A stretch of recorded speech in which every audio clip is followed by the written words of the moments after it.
ದಕ್ಷಿಣ ಕನ್ನಡ ಜಿಲ್ಲಾ ಕಾಂಗ್ರೆಸ್ ಅಧ್ಯಕ್ಷ ಬಿಲ್ಲವ ಸಮುದಾಯದ ಕೆ ಹರೀಶ್ ಕುಮಾರ್ ಅವರು ವಿಧಾನ ಪರಿಷತ್ ಸದಸ್ಯರಾಗಿ ನೇಮಕ ಮಾಡಲು ಕಾಂಗ್ರೆಸ್ ಹೈಕಮಾಂಡ್ ನಿರ್ಧರಿಸಿದೆ। ಈ ಬಗ್ಗೆ ಮಾಧ್ಯಮಗೋಷ್ಠಿಯಲ್ಲಿ ಮಾತನಾಡಿದ ಅವರು, ವಿಧಾನ ಪರಿಷತ್ನ 11 ಸದಸ್ಯರ ಅವಧಿ ಕೊನೆಯಾಗುತ್ತಿದ್ದು ಜೂನ್ 11ಕ್ಕೆ ಚುನಾವಣೆ ನಡೆಯಲಿದೆ। ಈ ಪೈಕಿ ಕಾಂಗ್ರೆಸ್ನ 4 ಸ್ಥಾನಗಳನ್ನು ವಿಧಾನ ಪರಿಷತ್ಗೆ ಗೆಲ್ಲುವ ಅವಕಾಶವಿದೆ।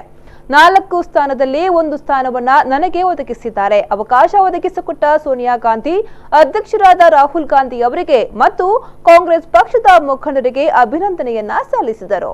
ನಾಯಕರುಗಳಾದ ಸನ್ಮಾನ್ಯ ಶ್ರೀ ಮಲ್ಲಿಕಾರ್ಜುನ ಖರ್ಗೆ ಅವರು, ಆಸ್ಕರ್ ಫರ್ನಾಂಡಿಸ್ ಅವರು, ವೀರಪ್ಪ ಮೊಯ್ಲಿ ಅವರು, ಜನಾರ್ದನ ಪೂಜಾರಿ ಅವರು, ಪ್ರಧಾನ ಕಾರ್ಯದರ್ಶಿಯಾದ ಸನ್ಮಾನ್ಯ ಹರಿಪ್ರಸಾದ್ ಅವರು, ಕೆಪಿಸಿಸಿ ಅಧ್ಯಕ್ಷರಾದ ಪರಮೇಶ್ವರ್ ಅವರು, ಸನ್ಮಾನ್ಯ ನಮ್ಮ CLP ಮುಖ್ಯಸ್ಥರಾದ ಸಿದ್ದರಾಮಯ್ಯನವರು, ಎಲ್ಲರೂ ಪಕ್ಷದ ಹಿರಿಯ ಮುಖಂಡರುಗಳು, AICC ಕಾರ್ಯದರ್ಶಿಗಳಾದ ವಿಷ್ಣುನಾಥನ್ ಅವರು ಎಲ್ಲ, ಮತ್ತು ನಮ್ಮ ಜಿಲ್ಲೆಯ ಹಿರಿಯ ಮುಖಂಡರು, ನಮ್ಮ ಉಸ್ತುವಾರಿ ಮಂತ್ರಿಗಳಾಗಿದ್ದ ಸನ್ಮಾನ್ಯ ಶ್ರೀ ರಮಾನಾಥ್ ರೈ ಅವರು, ಇವರೆಲ್ಲ ಒಂದು ಆಶೀರ್ವಾದದ ಮೇರೆಗೆ ಈ ಒಂದು ಅವಕಾಶ ಒದಗಿಸಿಕೊಟ್ಟಿದ್ದಾರೆ।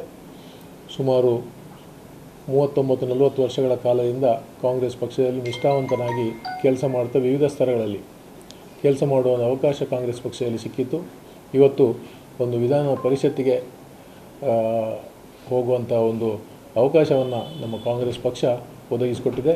ಪಕ್ಷದ ಒಬ್ಬ ಕಾರ್ಯಕರ್ತನಾಗಿ ದುಡಿದಂತಹ ನನಗೆ ಭಾಳ ಇದರಿಂದ ಅತೀವ ಸಂತೋಷ ಆಗಿದೆ ಮತ್ತು ಕಾಂಗ್ರೆಸ್ ಪಕ್ಷಕ್ಕೆ ನಾನು ಇದರ ಬಗ್ಗೆ ಅಭಿನಂದನೆಗಳನ್ನು ಕೂಡ ಸಲ್ಲಿಸ್ತೇನೆ।